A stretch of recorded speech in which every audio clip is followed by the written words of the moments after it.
السلام عليكم ومرحبا بكم في قناة عالم عواطف.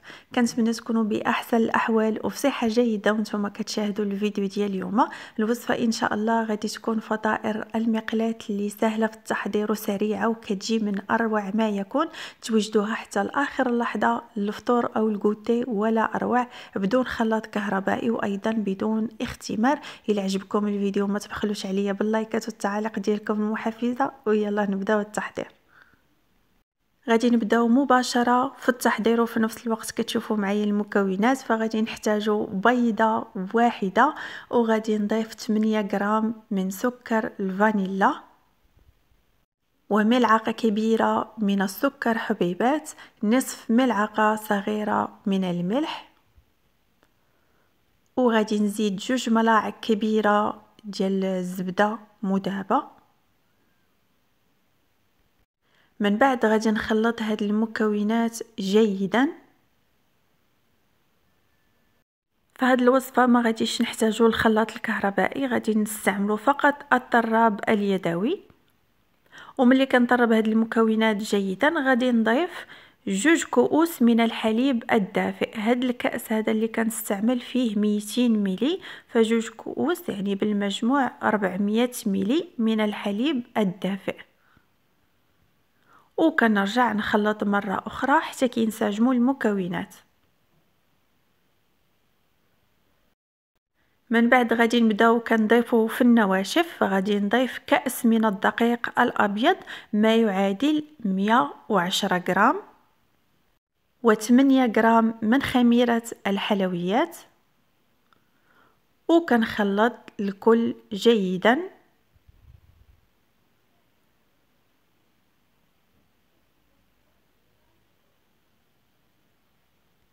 كنخلط مزيان باش كنتاكد ان الخليط ما فيهش تكتلات. من بعد غادي نضيف كأس ديال السميده رقيقه ما يعادل 130 غرام. فغادي نستعملوا سميده رقيقه اللي كنديروا في الحرشه وبسبوسه، ماشي الفينو وانما السميده رقيقه.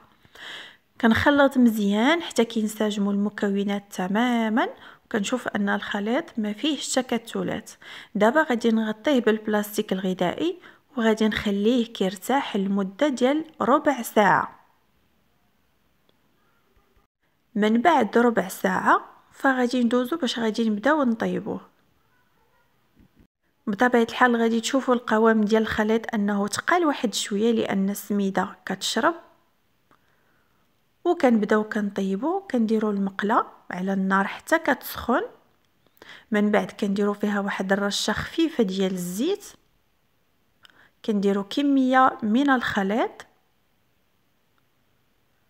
وملي كيبان لينا راه بدا كيتحمر من التحت صافي كنقلبوه على الجهه الاخرى. وملي كيتحمر من الجهتين فكنحيدوها وكنستمروا بنفس الطريقه. في الاول كنديروا واحد الرشه خفيفه ديال الزيت وكميه من الخليط، غادي يبقى على حسب المقله ديالكم واش كبيره او لا صغيره. فهاد الفطائر ما كيجيش السمك ديالهم غليظ، ماشي بحال المخنفر، كيجيو شويه رقاق عليهم وكيجيو خفاف ورائعين بزاف. المكونات بسيطه وراه كيعطيو كميه وفيره، وكنساليهم في وقت وجيز، تقدروا كتوجدوهم حتى لاخر لحظه، ما غاديش ياخذوا منكم وقت نهائيا.